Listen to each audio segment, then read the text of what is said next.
let's go on to Christ. Afterward, this is Some Answer Question 6. Afterward, Christ came, saying, I am born of the Holy Spirit.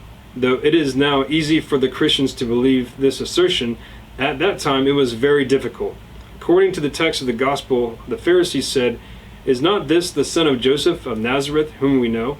How can he say, therefore, I came down from heaven? And this is something that I'm sure that many of you, even if you're not Christians, you've probably heard this concept before, like, how can you be born of the Spirit, when your mother is Mary and your father is Joseph? And this kind of goes back to the idea of in regards to the progressive revelation and the manifestation of God and the teacher. Topics and understandings that we take for granted now were a very, trying to think of the right word for this, were like an unknown concept. It was a very abstract thing to think of something in terms of like this. That's why there's like a lot of parables and teachings that try to relate difficult concepts to these people at this point in time. With the whole Hammurabi Code and eye for an eye, that was a big step forward, because before that, if you lost an eye, so it's kill you or your whole family or something crazy.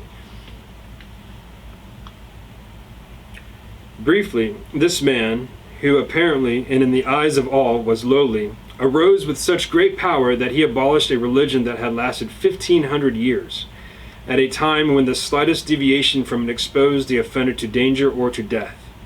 Moreover, in the days of Christ, the morals of the whole world and the condition of the Israelites had become completely confused and corrupted, and Israel had fallen into a state of the utmost degradation, misery, and bondage.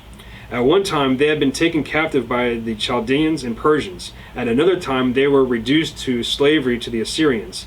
Then they became the subjects and vassals of the Greeks, and finally they were ruled over and despised by the Romans.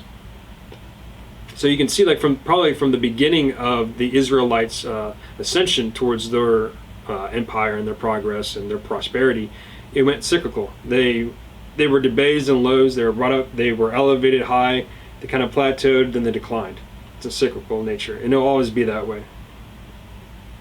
I mean, I think a lot of times people think of civilization as kind of going up in an arc, like we just always trend towards progress.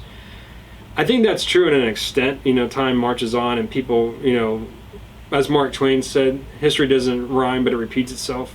So we kind of learn from the past if we're wise, but still, humans are humans. We're gonna have faults. We're gonna have our own issues, and we're gonna decline. And then, from that decline, we will rise up again. And I think that's another reason why Stoicism is so important. Really, a good philosophy for one to study and to try to emulate, within your own life.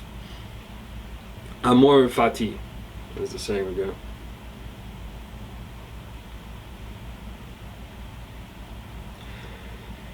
This young man, Christ, by the help of a supernatural power, abrogated the ancient Mosaic law, reformed the general morals, and once again laid the foundation of eternal glory for the Israelites. Moreover, he brought to humanity the glad tidings of universal peace, and spread abroad teachings which were not for Israel alone, but were for the general happiness of the whole human race.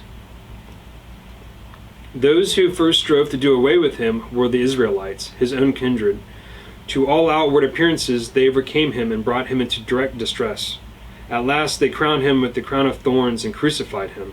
But Christ, while apparently in the deepest misery and affliction, proclaimed, "This sun will be resplendent, this light will shine, my grace will surround the world, and all my enemies will be brought low." And as he said, so it was. For all the kings of the earth have not been able to withstand him. Nay, all their standards have been overthrown, while the banner of that oppressed one has been raised to the zenith. But this is opposed to all the rules of human reason. Then it becomes clear and evident that this glorious being was a true educator of the world of humanity, and that he was helped and confirmed by divine power. There's a lot of symbolism in that, because if you, just look at it from a pure,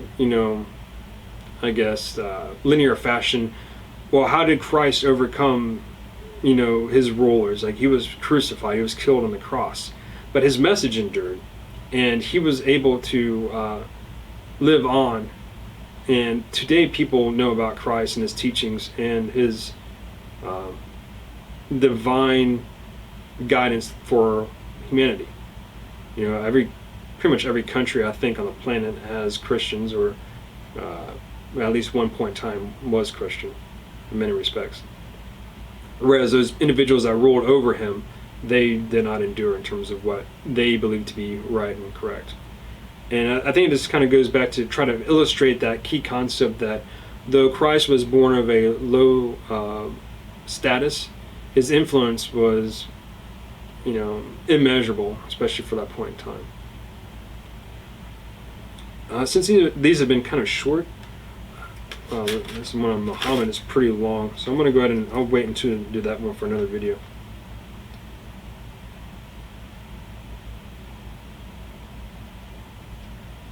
Might need to cut that.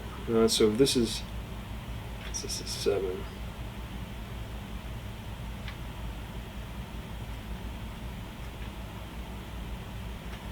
Yeah, I think the Muhammad one probably deserve its own video. Alright, so I'm going to cut this and then maybe do another topic. Where are we at on terms of 22 minutes? That's pretty good.